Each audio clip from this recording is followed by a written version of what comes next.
Hello and welcome to SweetSpotDFS. I have a course fit video for you guys for the 2020 Masters. Now, what am I going to cover in this video?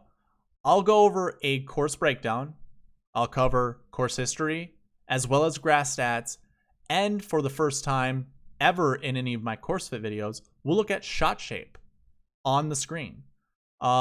Usually I just talk about it, but now I have put it right next to each player's name on the spreadsheet we'll cover.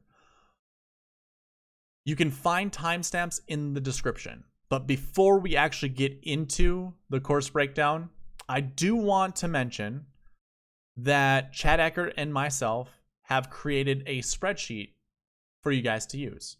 We have a free version as well as a pay for version, and the free version is what you see on screen. It's one tab that has all of the information you see currently. Audio users, that would be player name, odds, DK price, average DK points, strokes gained total for the year of 2020, strokes gained, I just didn't say total, it's tee to green total, I'm sorry. Strokes gained tee to green last 3 months, and we do that also with approach and putting. Then it's the official world golf ranking. We will add cuts made tomorrow. This is being recorded on a Monday, so we'll have it for Tuesday. The age of the golfers, their college, their residency, like where they're currently living, positive notes and negative notes. Now, the pay for version can be found on Chad Eckert's Patreon page, which I will link in the description. You will get Chad's tab with all the information. He's obviously updating it as we record this video right now. He has a ton of information. He has betting hint or tips. He's got it's just everything his mind has to offer. So he's putting a lot of time into it. Obviously, we put a lot of time into this. But you can see everything that he's updating right now. I also have a tab that needs to be updated. I have yet to put the last week bucket scores into this one. But I have that information. I will do that as soon as I get done with this video. But I have kind of a simple breakdown of what I typically provide, through my content week in and week out. You have the player name, the bucket scores for last year and last week. Obviously, I put their names, last name first, then first name. Their DK price, their course history, so their average finishing position dating back to 2013. Their recent form, which goes back last 7 weeks. Overall bent grass average, 20 to 21 bent grass average. So that's all of 2020 and the couple tournaments that we've had in 2021. And then my notes on these golfers. So you'll get that, but that's not it. You get one more piece of information, which is called the Dream Sheet, which I will be working off of throughout this video.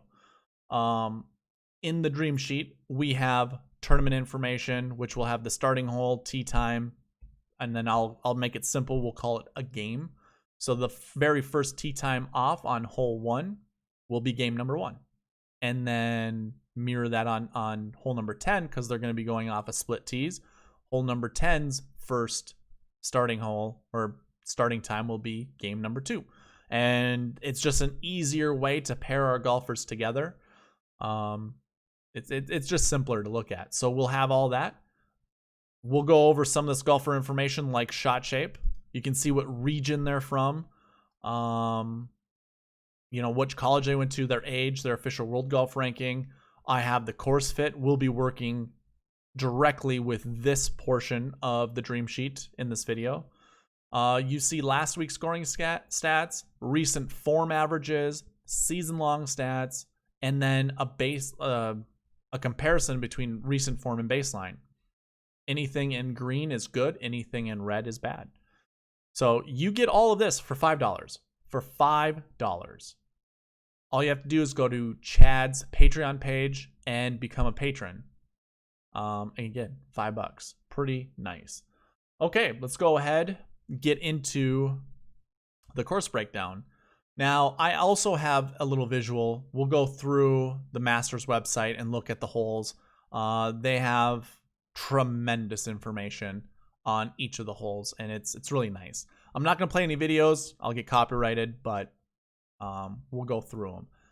But basically, what you see on the screen, you can see from hole 1 and down, I have off the tee shot shape and approach shot shape, as well as the notes. I am not going to speak much about this, but it was kind of fun to do. I can't say I absolutely know Augusta like the back of my hand, but I've watched this tournament ever since I can remember. And the consensus always says a golfer who hits a draw will have an advantage on this golf course than obviously golfers with a fade. That's not to say that a golfer with a fade cannot win. I mean, Jack Nicklaus was one of those golfers who hit a fade. I can't remember how much Arnold Palmer hit a fade, but the most notable guy is Jack Nicklaus. That was a long time ago, but still, any golfer, Tony Finau finished second last year. He hits a fade. These golfers who hit fades can do well. But, I mean, if we look at the last few winners, if you don't shape it both directions, like say Tiger, a draw has been more prevalent. And we'll look at the course history with that. So, either way, I have tallied up all of the draws and fades for off the tee as well as approach. And I come to the conclusion that there are 4 holes where you absolutely need to hit a draw. There are 3 holes where you need to hit a fade off the tee. 3 holes into the green that draws are needed, and 2 holes where fades are needed. Now, I do want to say something here. A lot of these holes that I say require, it's only for specific pin positions. Like there are, let's see, hole number 18, that drive, you can hit a draw, but it's got to be the tightest draw. You can't hit a looping draw 30 yards left. You will find yourself in the tree, but you can hit a draw. It just has to be a minimum one. Hitting a fade will get around the corner. It'll open up the hole a little bit, and also longer hitters will avoid the bunkers on the left. That's why you want to hit a fade on hole 18. But again, it's not to say you can't hit a draw. It's just much more advantageous to hit a fade. Hole number 4 is another good example. There's a short right pin that a draw is just not going to get close to. The hole is long itself, 240 yards, par 3. Hitting a fade into there will sometimes ride the ridge that's guarding like the middle of the green. And obviously, if you can be on the low side of that, it'll feed into the hole position that I'm thinking of. Back right, you could hit a draw, you could hit a fade, doesn't matter. Back left, you get a fade or a draw, and front left, draw or fade, does not matter. But that one position, pin position, really would be advantageous to shape something left to right into it. Hole number 2 is also another one of those holes where you don't need to hit a draw off the tee, but I'm guessing our scoring guys, you know, the guys that are at the top of the salary leaderboard, like Rory or Xander, you know, even DJ Brooks, hitting a fade's not gonna hurt them that much. I mean, they might find the rough, but the whole dog leg's left, so the fairway opens up more for a golfer who draws the golf ball. So it's going to be advantageous to hit a draw, and finding the fairway will be much more advantageous than hitting the rough. Not saying the rough is super penal, but depending on where the pin position is, you will want to be in the short stuff. I mean, it's just a rule of thumb. You want to be in the fairway in any tournament. Let's see here. There are probably some holes where the slopes, you know, like some of these holes where I have any, I didn't see much for slope, like on the fairway or on the greens. I would say anything that slopes away from you or just slopes one way or the other, you'd want to hit a shot shape that would negate that slope. So if anything that slopes to the left, you know, where the right side's higher than the left side, if you were to hit a shot that goes from left to right, it obviously won't kick off that hill nearly as violent as, say, a draw. So that's one way to control. And I might be missing a couple holes here, but I think for the most part I got it down. And I do believe why they say a draw matters at this course more than any. because some of the final holes, like 16, or I should say 15, for instance, 15, they're the par 5. Now, we're getting to a moment in time where we're just blasting the golf ball further and further, where the big trees that kind of guard the second approach shots might not really come into play. But in case they do, and a golfer finds themselves too far left in the fairway, you need to draw it around those trees. So I think a draw there matters a lot, especially, or I should say, as well as hole 13. Hole 13, dog legs left, super sharp. If you're not hitting the correct draw, you'll find yourself into the trees long, and that becomes a difficult recovery. I know like Phil Mickelson's able to do something like that, but for the most part, hitting a draw around the corner is going to be beneficial, and not many people are going to be able to hit it over the trees except for your, the greater or the longer hitters. I want to call them the bombers, but some bombers have issues trying to hit it over that tree. But I'm talking about like the Brysons and possibly DJs of the world. I'm not saying Brooks isn't strong enough to do it. I think there's a gear DJ can get to that Brooks cannot. So for those holes, draws are going to matter, and those are the scoring holes, especially like on a Saturday or a Sunday. You definitely want to be hitting draws into those. Well, 13, not so much on the approach. You wouldn't want to hit a draw into the approach because the pin typically is short right, I think. I'm trying to remember off the top of my head. But yeah, I don't think really a shot shape into that hole really matters, but obviously anything too far left will be trouble. And we'll actually get into that with the hole. So why don't we actually pull that up? So this is the website you can get to. You can obviously visit yourself, the Masters. We can see hole 1, par 4, 445 yards. I'm not going to do the flyover. That's going to probably get copyrighted if I were to do so. But the one thing I really enjoy is kind of this map with contour lines. It kind of shows you where the hole, where the slopes are. And I was able to kind of review it for a little bit, especially when I was putting together the course breakdown. But when we look at, say, hole 1, we don't see a lot of trouble. Anything long and left into these trees here is going to be problematic. A lot of golfers some of the bombers try to go right over this bunker. Now, if you're hitting a draw from there, if you choose to try to hit a draw, you're going to have to hit over these trees and hopefully land it here. We've seen it a bunch of times. Bubba likes to hit that huge cut that starts over here and ends up landing right here. There is enough fairway where they're not going to find the trees here, but obviously if you were to hit a draw and it doesn't go over the trees, starts further left, you're going to find yourself into trouble over here, and it's not an easy approach shot. Finding the fairway is very, very important. So you could make the argument you want to hit a fade, because anything that starts here and breaks off this way is going to be fantastic.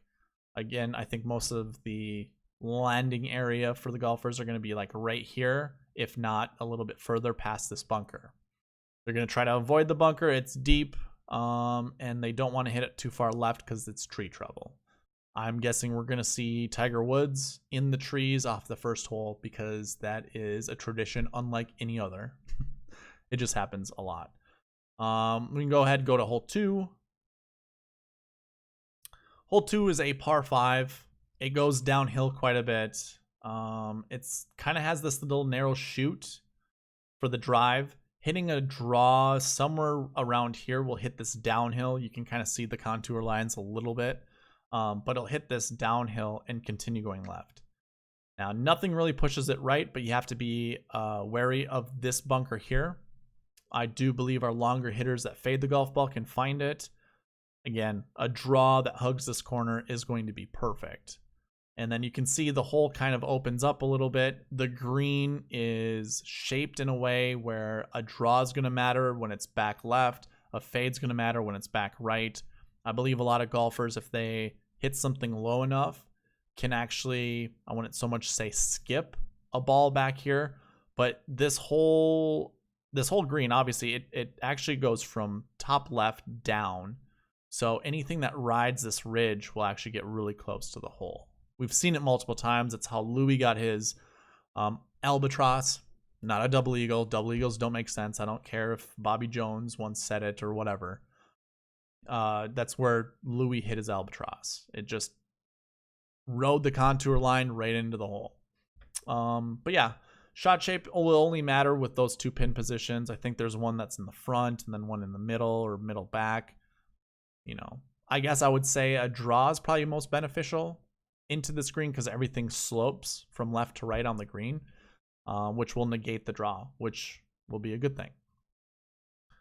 Hole number 3.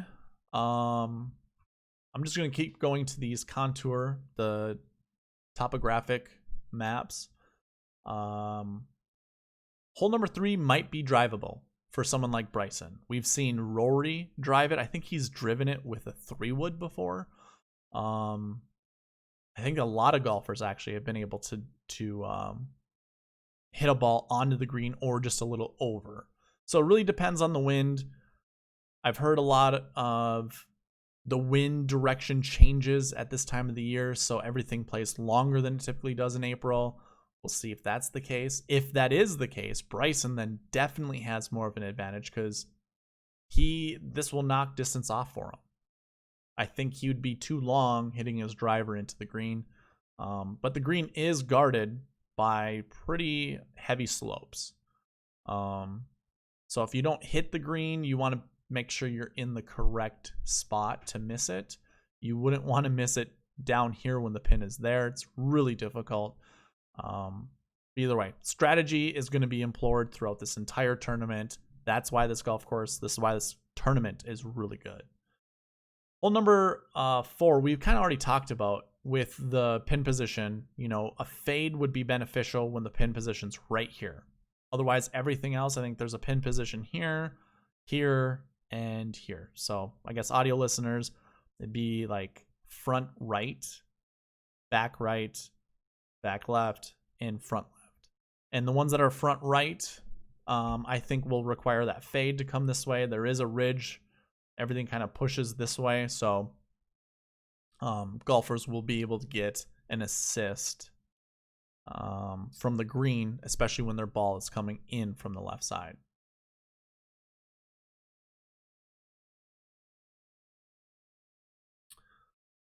Hole number 5, they lengthen this hole, and this is, I think, I can't remember the stat, but Tiger Woods just has a bad or a very difficult time with this hole.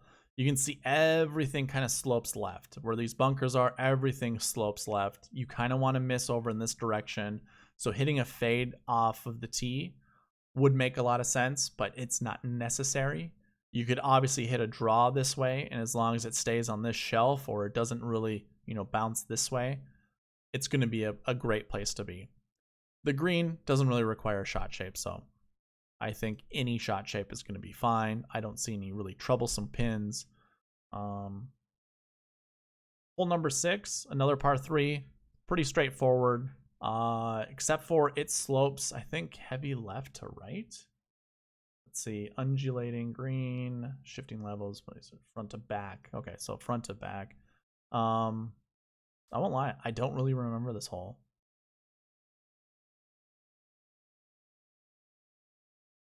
I mean, I don't see anything green design-wise or slope design-wise where you would need to fade or draw the golf ball. So pretty much any shot shape is going to be fine. Hole number 7, it's a driving hole that, if you look at the contour lines, everything feeds down to the right. Now, if you think about this, fading a golf ball will just kind of ricochet or bounce further right. Hitting a draw into this will keep it straight. So I think this is a hole that would require a draw, but it's not absolutely necessary, honestly. It's just where the tee shot actually goes, how well that golfer can control it. Into the green, I don't think it's gonna matter all that much. I mean, if you've seen this tournament every single year. There's a pin position that's right down here that's really, you know, I wouldn't say iconic, but we've seen Tiger hole out there. I think like Victor Hovland even was able to solidify the low amateur last year. But I think this hole's too short to really worry about what kind of shot shape into the green. So I'm not going to worry about it. But I think if there was one, it would be a draw. You'd want to draw it into there. Hole number 8, the par 5, that's all uphill. You can see it's pretty wide open. When we look at it from the tee box, these trees looks like you have to get over. We've seen Bubba get over these trees with ease. I assume we're going to see Bryson hit it over these trees with a draw to hit it over the bunkers there, which you can see on the map here. No real shot shape is required off of this hole or off the tee, but hitting it into the green is protected. I mean, it's severely uphill, and it's protected by these trees here. And then there are little moguls here that you can't really tell, but you kind of can with all the contour lines. A draw into this green is just the best shot shape possible. So obviously a draw is required. And now that I think about it, a lot of our par 5s, or a lot of the par 5s at the Masters require a draw. So that's why a draw is extremely important. Hole number 9 is a hole that's not going to really matter what shot shape you hit. If you look at how the green is positioned, you'd want an approach shot right here. That way you get this full green. But if you were to miss, say on the left side here, it makes the green more narrow. Like it makes it more difficult to hit. I assume we're going to see Bryson like over here. And I'm not joking. I think he's going to, the safe shot for him is to bomb something right in this area. Everything feeds this way and this way. This is kind of a little low area right here. So yeah, I do think, I should say the low area is right here. I do think he's going to find himself over here, especially without any spectators. There's usually a line that kind of goes with the outline of this, with this hole that you see on the screen. Usually that's where patrons would sit, and usually that's where you get like little bumper guards, the patrons. Anyways, definitely missing to the right is beneficial. So hitting a fade is going to be fine. Hitting a draw is going to be fine. It doesn't really matter. And then to the green, the approach is so short that it won't matter either. Hole number 10, it's severely downhill. You can kind of see the contour lines here. It goes downhill. This is the speed slot, as people will refer to it. A lot of people can hit it with their 3-wood. You can obviously hit it with your driver as well. But I feel like we're going to find a lot of our golfers somewhere in this area. You want to be closer to the green. So really golfers who can hit their driver and draw it around this corner, because these trees do come into play. I mean, if we're looking at the tee shot, these are the trees that come into play. You would want to hit a draw around the corner, because it's a pretty nice dog leg. Like I wouldn't say it's super sharp, but it is a sharp dog leg. That's why you're going to see a lot of golfers with fairway woods drawing the golf ball, because it's just easier to with a fairway wood than a driver. But someone like Rory, I know he's gotten in trouble on this hole in the past. I mean, obviously it's the meltdown hole where he basically lost the tournament. This is going to be perfect for him. Hitting a high draw around the corner. It's one of those good holes for him. And then the approach shot, actually, everything slopes from right to left on the screen. But when you are looking at it from here, it's actually sloped away from, like, it's positioned away from you, where visually you would want to hit a fade. And honestly, if the pin is to the right at all on this hole, a fade's going to be perfect. If the pins are to the left, I'm not saying a fade isn't perfect, because I believe a fade is the safest shot to hit into this green. Hitting a draw and just missing it a little bit will kick left and go further left.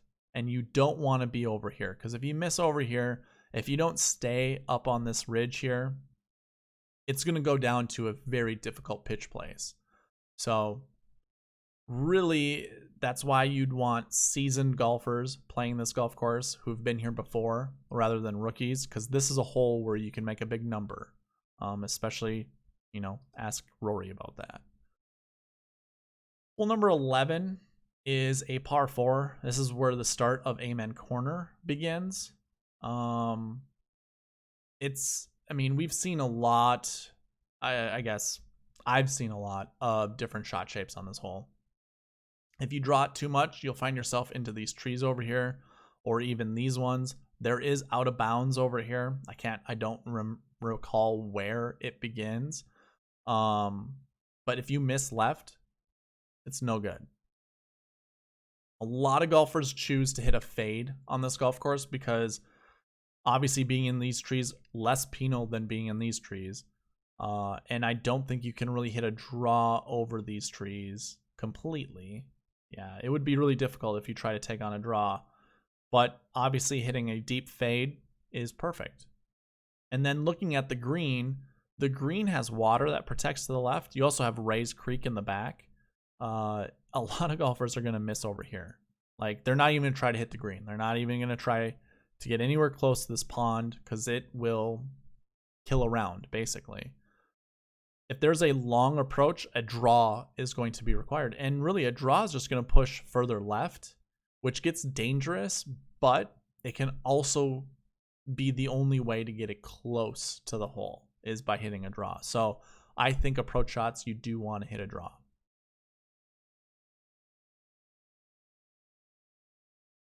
Hole number 12, par 3, 155 yards. This is where we saw Finau, Poulter, and Molinari kind of ruin their chances of winning this tournament by hitting it into Rays Creek. It's a very narrow landing area. You have this peanut-shaped green that, TV doesn't do it any justice. It is extremely narrow to hit. And I guarantee you, if you try hitting that shot, you will be lucky to actually get it on the dance floor because it takes a lot of precision. But no shot shape is really required, honestly. I wouldn't even say you need to hit a draw to left pins or a fade to right pins. It's so short that any shot shape should be able to retain or stay on the green once it makes its pitch mark. So I'm not gonna say a shot shape matters. Doesn't really matter. I'm gonna try going a little quicker throughout this. Hole 13, we all know it. It's a very iconic hole. Sharp dogleg left. We've seen DJ and Rory over in this vicinity before with drives going over the trees. Basically, everyone's going to want to hit a draw because if you miss with a fade and you're over here, you're in trouble. But obviously, hitting a draw around the corner is perfect. Everything slopes towards Rays Creek. You can see right here. Actually, I'm not sure if this is Rays Creek. I think this is just a tributary. This is obviously Rays Creek right here.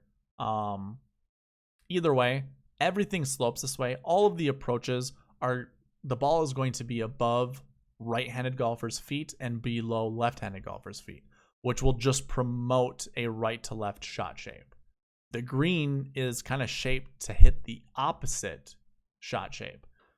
If they can somehow maneuver a drive to be as close to the rough on the left side as possible, that's where the flattest lie is. I don't necessarily think, when golfers do that, I think a lot of it's by luck. It's really difficult to do. Most golfers are just happy to get in the fairway and not in this pine straw over here. So either way, a draw is going to be required, and an experienced golfer with slopes is going to, it's going to be the most advantageous for him for approaches into this green. It's really tricky because everything wants to pull left. So that's, again, where the rookies, it's hard to, kind of go all in on a rookie. You just don't know what their performance is going to be. But anyways, I think a draw, very advantageous for that hole. Hole number 14. 440 yards. I think there's no bunkers. Yeah, 0 bunkers on this hole. Any tee shot, any shot into the green. It contours from front or back left to front right, so everything will fall to the right. We could say a draw is perfect for this hole because obviously it'll fight that contour, while as a fade may just kick further right or spin further right. I'm not going to really say one shot shape really matters over another on that one. Hole 15 is another iconic hole, par 5 at Augusta. Most of them are very, I wouldn't say iconic, but the 2 on the back 9, very iconic. And this is obviously no stranger or whatever you want to call it.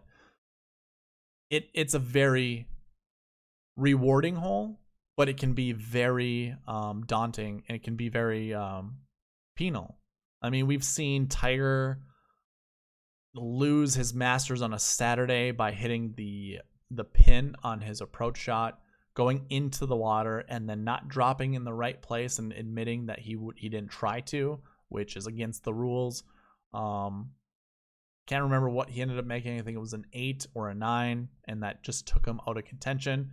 But any drives that find themselves behind these cluster of trees, that's going to require a draw to hit into the green.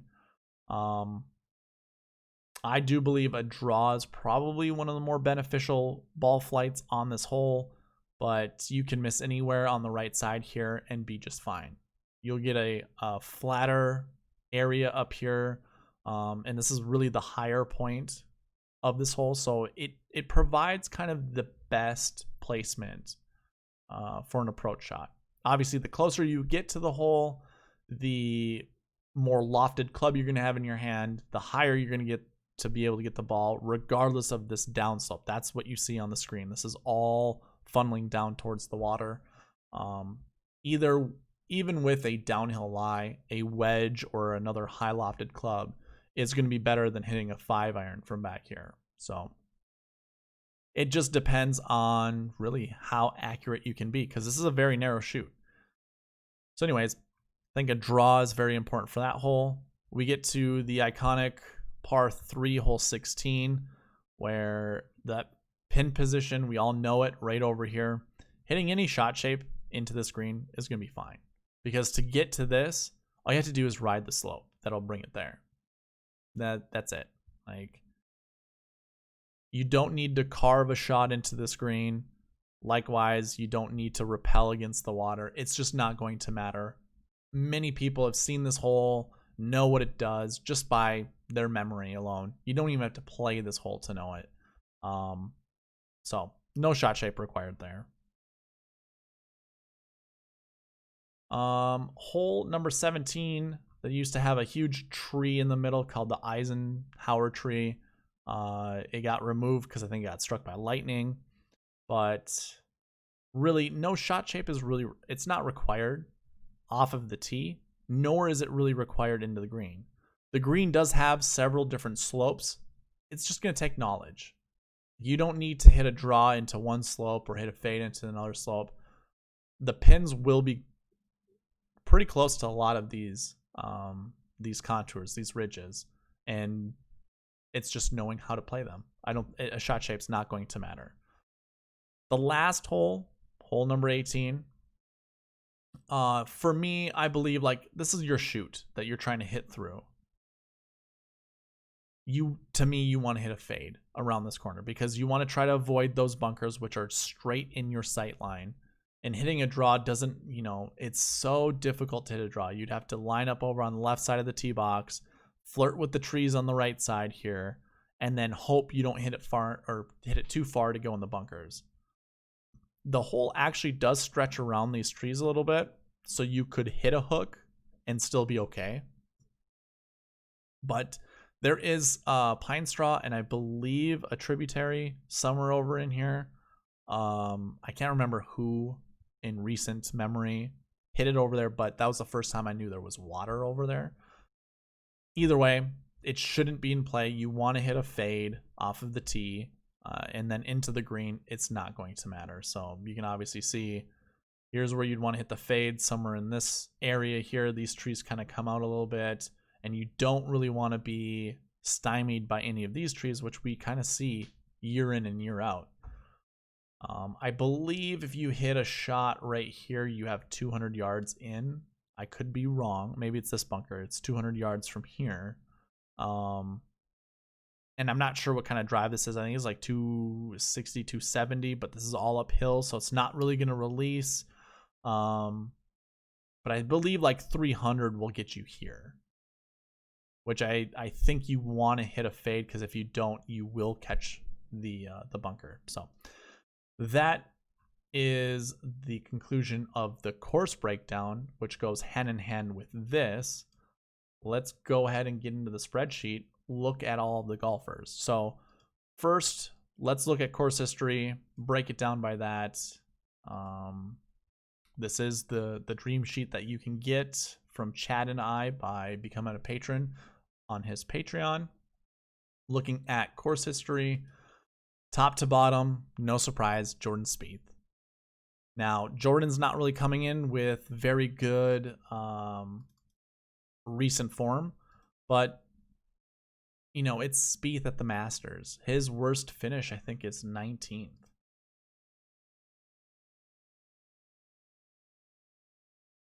So where are you, Jordan Spieth? Okay, so it's 21st last year. I was off by 2 places. And here you can see also the average finishing position to go along with their finishes. Can make a strong case for Lee Westwood. I personally am not. I don't care to play Lee Westwood.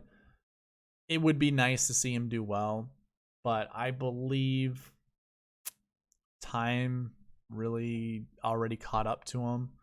And I mean, if he can finish top 10, he'll pay off his price tag. Even if he finishes top 20, he'll be great. I just don't see it. So I'm fading Lee Westwood.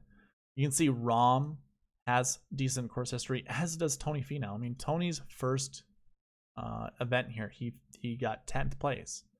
So things are looking good for Tony Finau. But look at all the big names up here. You have Jordan Spieth, Tony Finau, Jon Rahm, Tiger, Rory, Brooks, Kuchar, to some extent, a big name.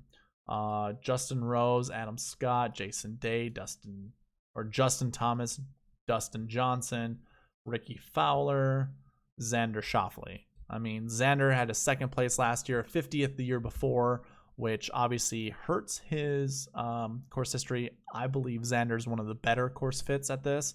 And then there's Big Bad Bryson down here. He would be the 20th best golfer in the field for course history. And it's not really that far off of, say, Dustin Johnson. It's 5 points off of him. And it is, I guess, 10 points off of Justin Rose. But either way, those are your top 20 when it comes to recent form. Let's go ahead and get back, or not recent form, course history. Let's get back here. You can obviously see those same stats, the same people show up. I guess we are missing Bryson on that one. I wonder, oh, it's because of my headers that I have here. So that's your course history. Let's go ahead and look at, actually, let's go back. Let's see here. Of golfers who have more than, say, 2, so we're going to get rid of Xander, more than 2, and Tony events. What golfers have the most top 10 finishes? It's Lee Westwood. It's Rory McIlroy. Like, Rory is phenomenal at the Masters. 21st last year, not good, but I mean, Rory just, the shot shape is perfect. You know, you could put a narrative with it. He now has a kid. Same thing happened with Sergio when Sergio won. You know, does the new kid kind of take, you know, precedence over the golf game? Are you just not as serious? You know, because this is a golf course that can play mind games with you. And if you have a clear mind or a mind that does not so much care, you know, the result is just coming back home to your family. Maybe that clears things up for Rory. I'm not taking that narrative. I already like Rory at this tournament, but I'm just presenting it to you guys for something to think about. Jordan Spieth. Okay, so those are the only two golfers that have 5 or more top 10s. Jordan Spieth would be next with 4 top 10s. Now, my stats only go back to 2010, so Tiger obviously has more top 10s than this, but you know, Jordan Spieth is tied with Tiger from 2010 and on. And Jordan didn't even start playing this until 2014. That just shows you how good Jordan Spieth is or at this track. So you can see all the top 10s up here. I'm not going to go over all of them. Video would take way too long. So let's go ahead and select everyone once again and sort by average. Let's just go ahead and get into the spreadsheet. So we went over course history, but you kind of have to pair that with bentgrass stats. Primarily because we can kind of make golfers that have great overall bentgrass stats, which it's funny I put on Lee Westwood. That's not so good. But like we can kind of compare course history to bentgrass. And if the course history is worse than the bentgrass, we might give them a leg up. Likewise, if the course history is better. Let's see, how did I say that? If the bentgrass is better than course history, okay. And then if course history is better than bentgrass, you know, perhaps we can kind of see like, I want to use the word regression, but I think it's negative regression or where it's coming back to the mean a little bit. So we can obviously analyze that here. You know, DJ 24.5 at this tournament. He has a 25.42 average bentgrass. I'm going to actually take back what I just said because overall bentgrass, no one has extremely good bentgrass. But you can obviously see Jon Rahm has amazing bentgrass stats as well as course history. And then followed by Rory. Rory's just a couple points behind Jon Rahm. And you can see the, you know, percentages for top 10, how many times they finished top 10. And you can see the recent form bent average, which I go all of 2020 and then the few tournaments that happened in 2021. Jon Rahm should actually be the thumbnail of this video. He should be the best course fit for this. The only reason I didn't give it to him is because his primary ball flight is a fade. He can shape it both directions, but if we take into consideration his last event, which was the Zozo Championship, he had a chance to win the tournament. With 3 holes left to go, he was faced with a par 5 in an approach shot where he tried hitting a draw into the green. It came up woefully short and in a bunker. He ended up getting actually, I think he bogeyed that hole. I could be wrong, but I'm pretty sure he bogeyed it. So he had a shot to hit it in or on the green in 2, but finished with a 6, primarily because he could not hit a draw into the green. So we'll see if that really matters. He's had a couple weeks off to, you know, either work on that that part of his game or really just hone in his game. Either way, Jon Rahm and Rory McIlroy, fantastic plays in my opinion. Really interesting to see Hideki Matsuyama up here, but his bentgrass stats are really good as well. That isn't so much surprising. Yeah, we can go ahead and filter. So you already see overall bent. Everyone on the screen, this is your top 19. Because of the headers, you can't really see top 20, but Tommy Fleetwood would be the 20th ranked bentgrass golfer overall in the field. Jordan Spieth we see, Justin Rose, DJ, Jason Day, a lot of elite golfers. Your best recent form, or just recent bentgrass average, again, 2020 to 2021, Xander Schauffele. 12.45 over Justin Thomas. Justin Thomas is a favorite pick of a lot of people this week, and I think for good reason, but I think there are better course fits than Justin Thomas. Justin Thomas can work the golf ball in both directions, but his primary ball flight is a fade. The guy who has better bent grass stats than him for recent form, Xander Schauffele, his preferred shot shape is a draw. And I would take Xander over Justin Thomas. So I think the best thing to do from here really is kind of combine everything that I've gone over in my previous videos. And if you haven't seen them, obviously just visit my YouTube page. You can see I created a Masters playlist. Go ahead and play them all. A couple of them are talking about the spreadsheet, but this is the third video that I have up for the Masters and strictly for the Masters. I believe it's 3. I can't remember off the top of my head. 1, 2 videos. This is the third one. Sorry. So I did a salary breakdown. I did a bucket system video, and now this one, the course fit video. So go ahead, check those out. But what I want to do is use the bucket system, kind of what we talked about. I only want to look at last year 4s because this was a big one. It was last year 4s, last week 1s. But I'm going to go ahead and keep everyone on here. I'm just going to grab the golfers that draw the golf ball. And then we'll look at course history. Jordan Spieth is at the top of this list. He is a 4-3 though. We've only seen one 4-3 happen over the last 7 years. We're probably going to see another 4-3 because Jordan does excel at this tournament. I'm also reserved about Jordan, so I'm not going to play him in a lot of lineups. I'll try to figure it out, and we'll figure it out tomorrow on the strategy video when I end up going through that one. But to me, it's Rory. Like, Rory is my favorite golfer within this field. I don't know why I just did that. There we go. The bent grass stats, I mean, he overtakes Jordan with the best bent grass stats. I guess Patrick Reed has better recent bent grass stats than him, but just barely.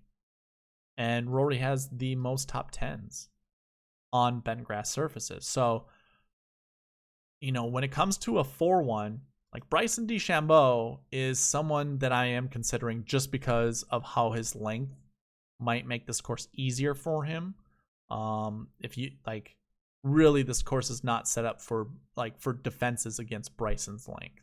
It did, and it has been for golfers who are hitting the ball 300 to 320, but this guy is carrying at 360.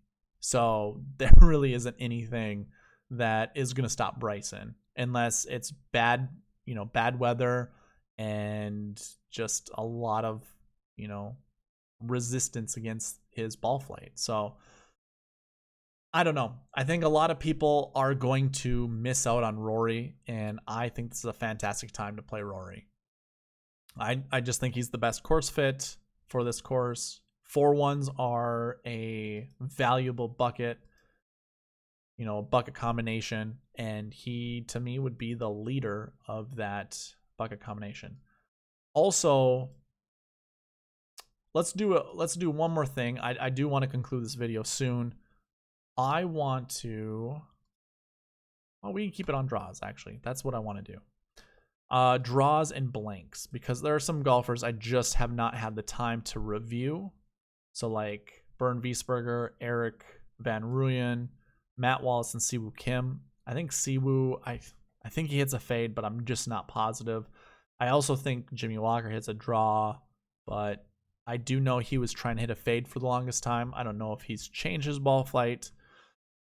Either way, I want to keep the draws up here. So I want to find a golfer that has good course history, but might be a little bit on the cheaper end, and maybe someone who has a value. Let's go ahead and filter by value, because all this is telling us, the value part of it is the fantasy points per game that he scored versus his salary.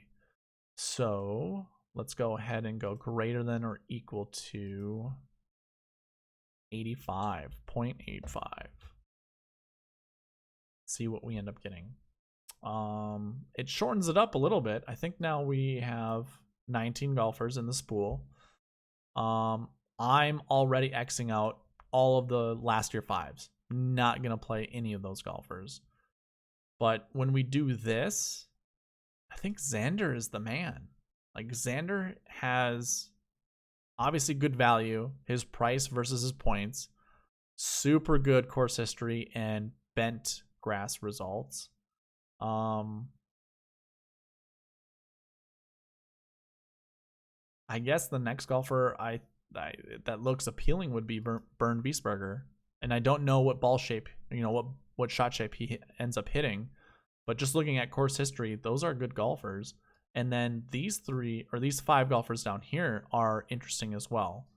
So I think Max Homa actually, he can shape it both directions, but he ends up hitting a draw. Sebastian Munoz seems like a pretty decent play. He also hits a draw. So a lot of good, compelling golfers down here just to like round out your lineup if you needed anyone cheap. But I just wanted to try something by, golfers who hit a draw versus those that don't, to see if we can find anyone that's down here worth value, basically. But I think that's going to be it. I think I'm going to call the video there. I still have a strategy video I'm going to be doing tomorrow, which will incorporate all of this. And we'll find, a good core of golfers to choose from, to use in our player pools, and to create lineups. So hopefully you guys enjoyed. Please leave a like, comment, subscribe, all that good stuff. And I will see you in that strategy video tomorrow. All right, bye.